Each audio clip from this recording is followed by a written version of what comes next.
Giants, the humongous, lumbering creatures of ancient times, are found all over the globe in histories and folklore.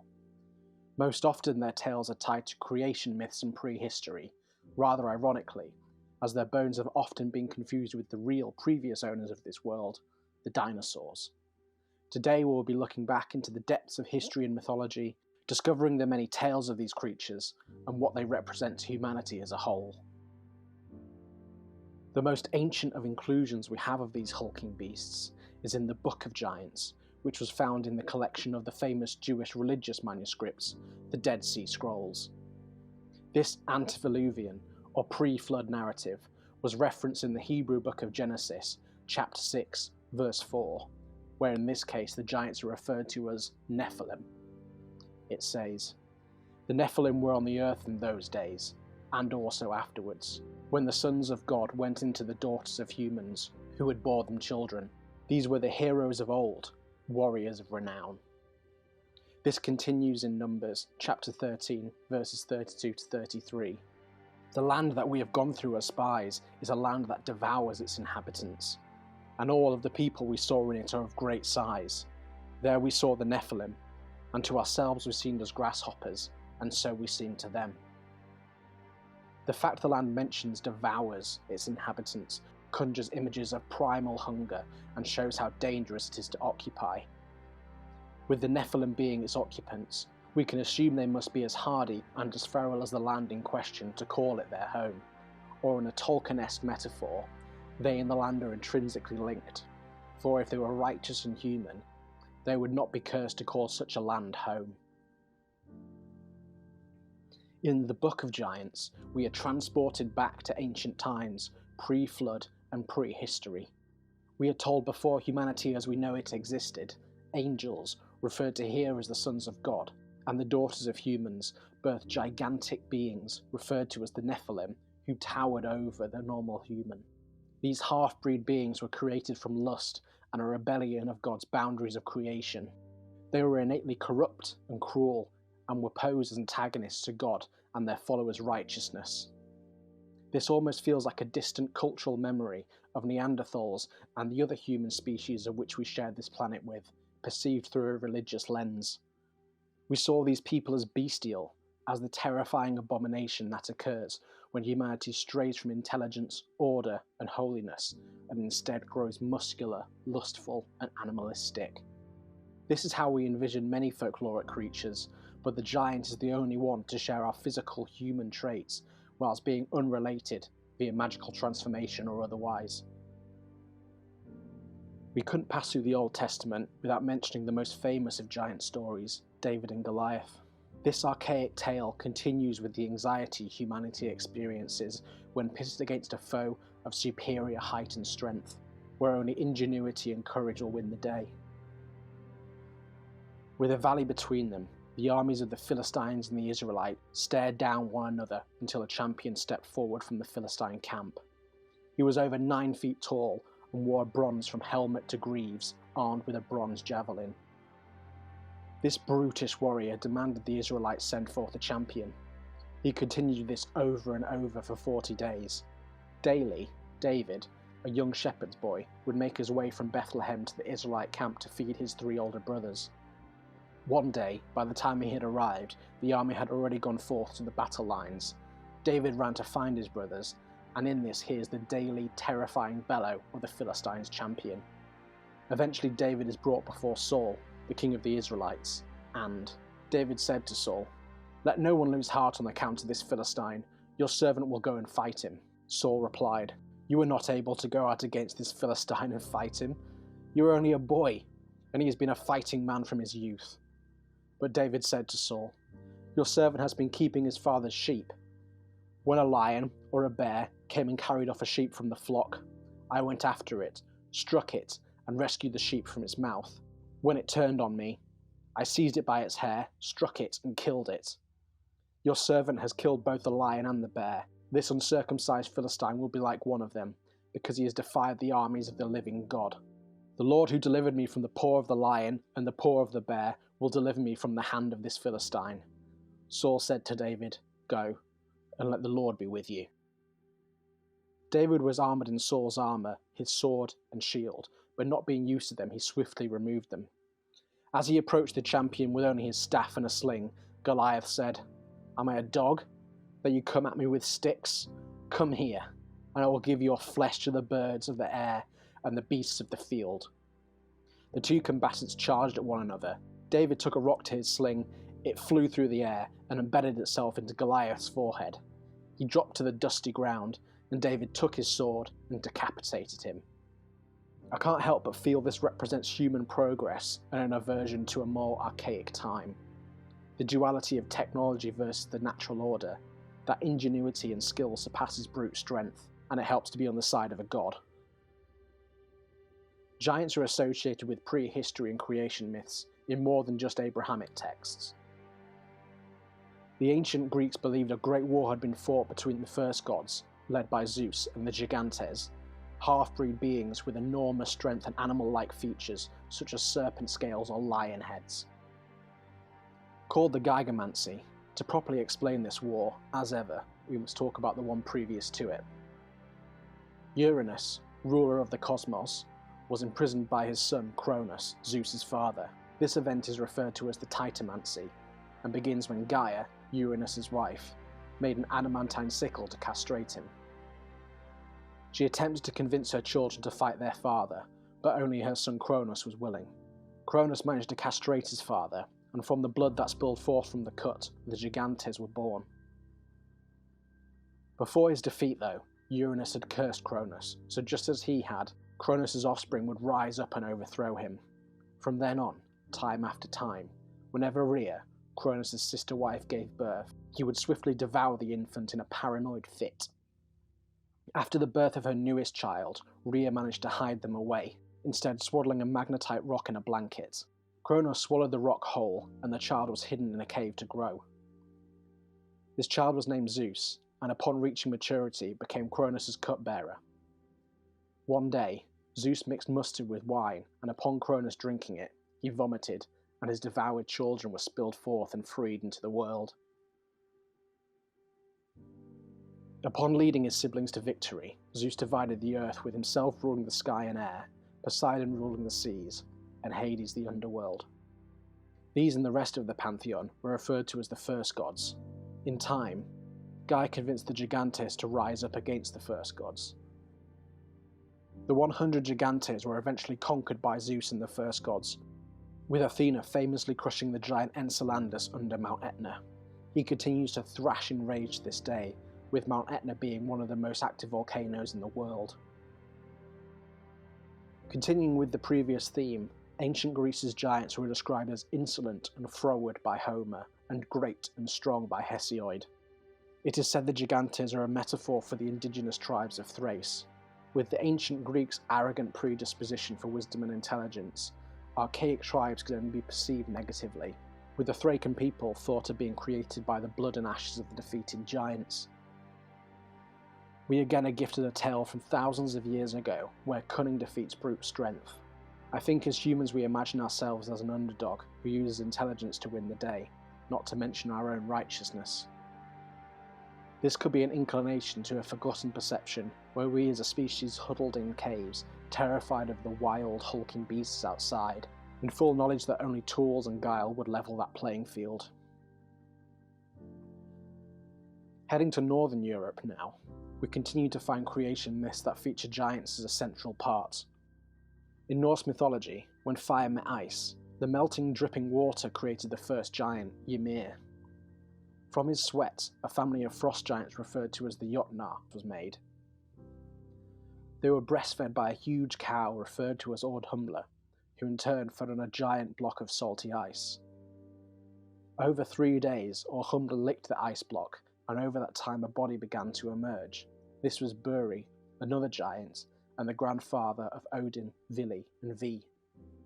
Buri's grandchildren became frustrated that the giants outnumbered them, and devised a plan to murder Ymir. They assaulted him in his sleep, and the blood that spouted from his wounds covered the world, drowning all but 2 of the giants. From the remains of Ymir, they created the world. His blood became the oceans, rivers, and lakes. His flesh became the land. His bones became the mountains, His teeth were made into rocks. His hair became grass and trees, and his eyelashes became Midgard, the realm of mankind.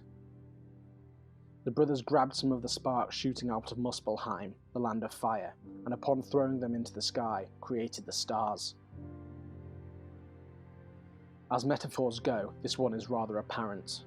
The gods that Norse culture evolved from tore apart their bestial forebearers, and using the blood and sinew, build a new world for themselves.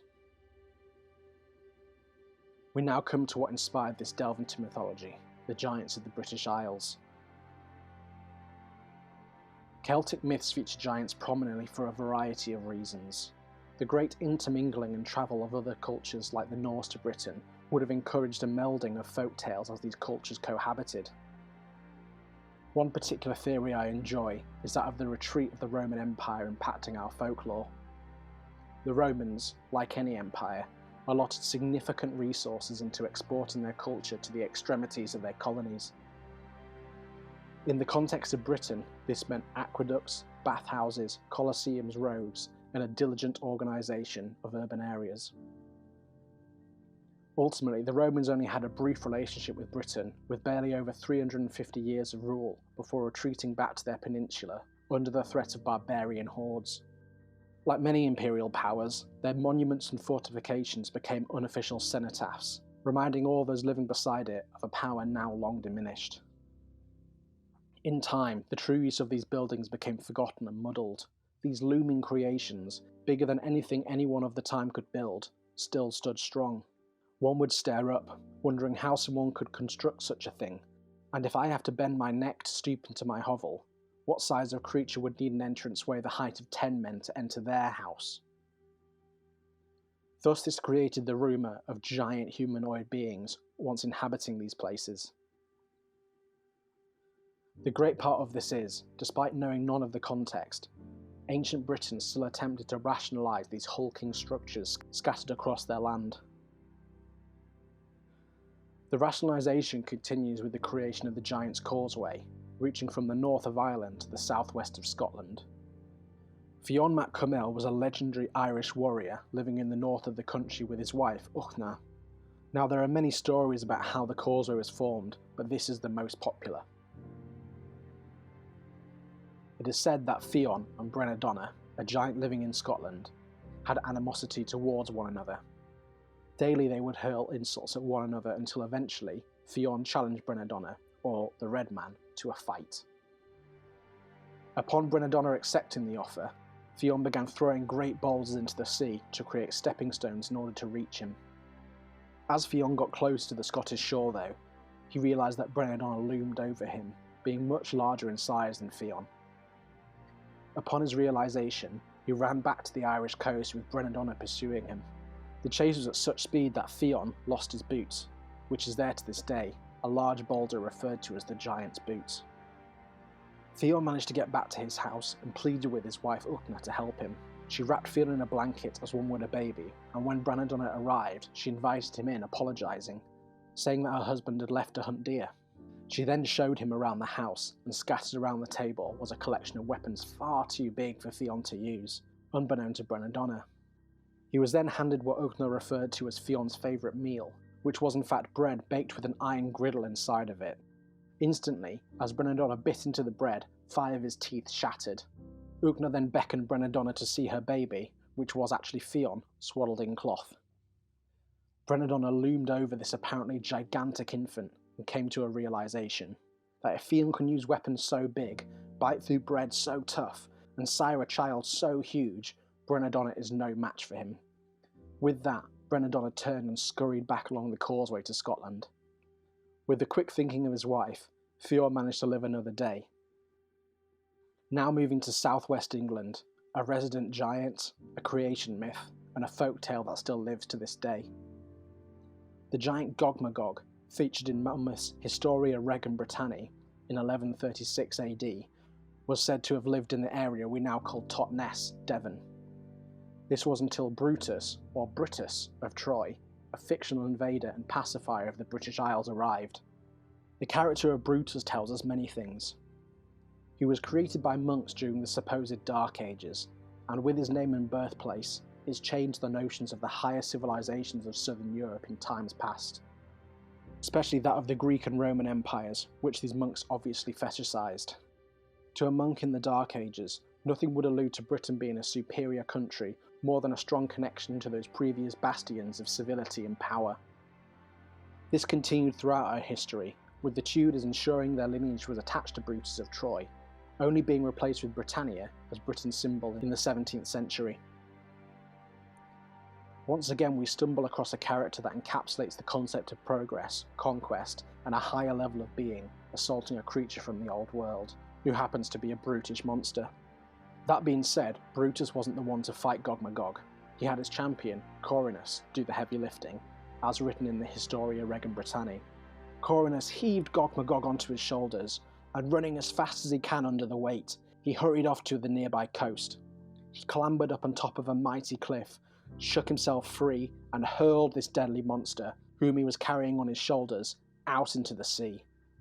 The giant fell into a sharp reef of rocks, where he was dashed into 1,000 fragments and stained the waters with his blood. This place took its name from the fact the giant was hurled down there, and is called Gog Magog's Leap to this day. The cliffs of Devon are said to still be stained by the blood of Gog Magog, and the legend of this battle has been modernised and changed to the fairy tale of Jack and the Beanstalk, with the character of Jack being a Cornish folk hero attached to many different tales. The most contemporary of folklorish tales of giants comes from North America in the 17th and 1800s. As colonisers pushed westward, they would tell stories of the Green Giant as well as Paul Bunyan. The Green Giant, or Green Man, started as a European nature spirit and fertility god in the 2nd century. He was quite literally the embodiment of the forest and the life cycle of nature, inspired possibly by the Celtic god Cernunnos. As Christianity grasped a foothold in Northern Europe, he was one of the few Celtic or pagan symbols the Church adopted, and was added as a grotesque to many of the monasteries, convents, churches, minsters, and cathedrals that sprouted up. This could have been the inspiration for the German folktale Der Braunhaude, which the Brothers Grimm immortalised in 1815. This would later, after some considerable corporate sanitising, be the inspiration for the mascot of the Green Giant Company, which produced canned vegetables, notably peas. The likeness of this intellectual property was at one point available plastered on lunchboxes, on 8-track tapes featuring the character's voice, and as ceramic figurines. A more original giant of contemporary American folklore is that of the lumberjack character Paul Bunyan. This folklorish figure is different, and rather than being a way to explain the world and its creation, instead, Paul Bunyan claims the conquest of North America and its industrial prowess. Among many tales of Paul's are that he dug the Grand Canyon, Elliott Bay, Hood Canal, and his giant ox Babes' footprints are what formed Minnesota's 10,000 lakes. It is interesting to note that as our conquest of the wild has continued, and our technology has levelled the playing field against the beasts that inhabit it, the perception of giants has changed from terrifying antagonists to kind allies. It seems that giants are an intrinsic part of our understanding of ourselves, and an ever-present reminder of the animalistic nature of our ancestors. Giants represent the world before humans as we know them, and our anxiety is about being the new rulers of this realm. It was once unconquerable and terrifying, far too big and dangerous to comprehend, but with our tools and intellect we have overcome and earned our position as the rulers of this land. I think in our stories we will always be reminded of that hulking brute in the forest, the one with an insatiable appetite and a foul temper, who waits for the defenceless traveller to pass by.